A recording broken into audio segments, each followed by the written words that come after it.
Hey everyone, it's Danielle here. This is not going to be the most professional video. I'm not driving, I'm hands-free. I'm parked, but this is a video I've been needing to make for a while, and so I pulled over, made some notes, and I'm going to do it so that I can get it posted. So this particular video is basically about getting out of your circle and kind of when you've hit that valley, we like to say, because this business can be peaks and valleys, and for some of you it happens right away. You're like, oh my gosh, I've exhausted all my family and friends. Some of you it takes a little bit, but this is going to be, you need your notes ready, you need something to write down these ideas. And if you have questions on each of these specific ideas, please message me, because I can go into more detail what I mean by each of these little sections, okay? But these are going to be a bunch of different ways of basically getting out of your circle. I'm not going to lie, most of them are uncomfortable, and that's what this business is about. And once you've gotten uncomfortable a few times, I promise you it gets easier, okay? So first of all, we're going to talk about your ride or die friends. So if you have not already basically forced your ride or die people to have parties, you should. So what are your ride or die friends? They are your 5, at least 5. Some of you there's more, some of you there's 3. I shouldn't say at least 5, but 5 is your goal, okay? Most of us have 5 people that you broke down on the side of the road, something terrible happened. Who are you going to call? Who is going to come rescue you? Who is going to be there when you are, something tragic happens and you need a shoulder to cry on? Who are those people? Those are the people that you need to be guilting and to have some type of party for you. And if nothing more than to just be like, I'm trying so hard to get out of my circle, and I know you have family and friends that maybe I'm not friends with on Facebook and different things, that type of thing, okay? If you've already tried that, they've already done it, that type of thing. Here's the next thing that your ride or die friends can do. So not only do you need them to be having a party for you, that would be the best thing. Actually, the best thing would be for them to join you, because it's super fun. After those two things, what you're looking from them, again, because they are your ride or die, are for them to find you at least 3 parties. They can do it. I guarantee it. I guarantee if they set their mind to it, they have 3 family and friends members, and especially you're going to do something for them too, okay? Now they are your ride or die, but you're going to spoil them.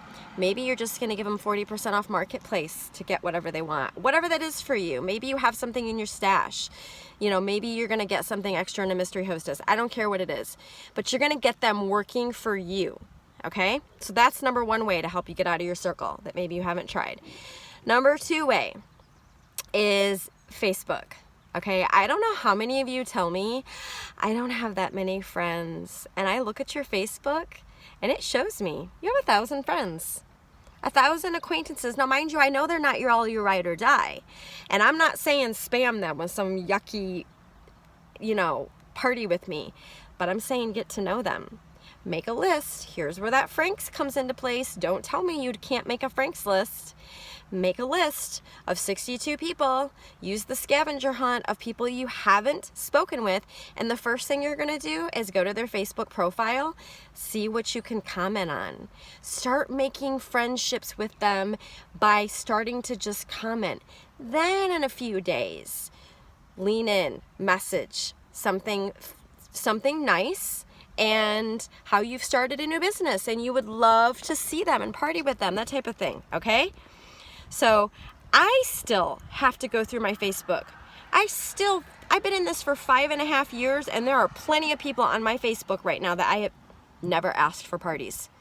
Never. Haven't had time to ask them because I've got enough other people right now. It's a great problem to have, but I'm just being honest, okay? So that's the second one that I know is huge. Okay, the next one is, are you a walking billboard, and what are you doing with that? Are you wearing a 31 jewelry? Are you wearing a 31 shirt? Are you at the very least carrying 31 bags everywhere you go and everything that you do? And then when someone comments and compliments you, what do? Do you do nothing? Do you say thank you? Do you give them something like a mini catalog or a catalog with your information on it? But better yet, do you get their contact info? Do you let them know you're actually a 31 consultant and you would love to help them out and you would love to party with them, that type of thing? I'm telling you, I too, after 5 years, finally got out of my comfort zone just recently doing this.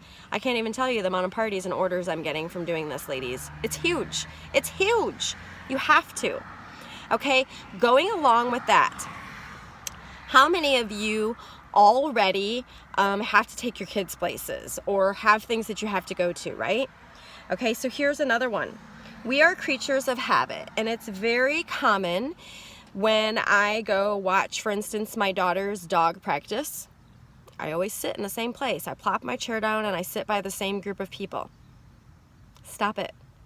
Go sit somewhere else. It's going to force you to talk to other people, and you're going to get contacts. It's going to lead, you better be a walking billboard when you do this. It's going to lead into that you do 31. I guarantee it's going to. Okay? That's how you're going to make more connections.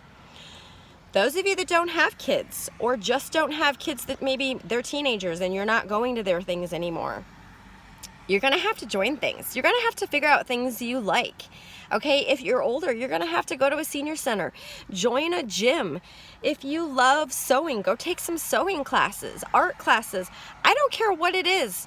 You're going to need to get out and about. Even if it's the coffee shop or the bookstore because you love those places, the library, the mall, okay? But be strategic about what you do, about where you go and what you do and who you talk to, okay? I'm telling you, you have to get out of the house to meet people. You're not going to meet them sitting in your house, right? I mean, they're not knocking on your door. If they are, they're solicitors, they're crazy, you know, whatever. Okay, next up, referrals. How many times have you actually asked for referrals? Have you? Have you actually asked people to reach out, like I just said with those ride or die? How many people besides your ride or die would actually do that for you if you gave them something?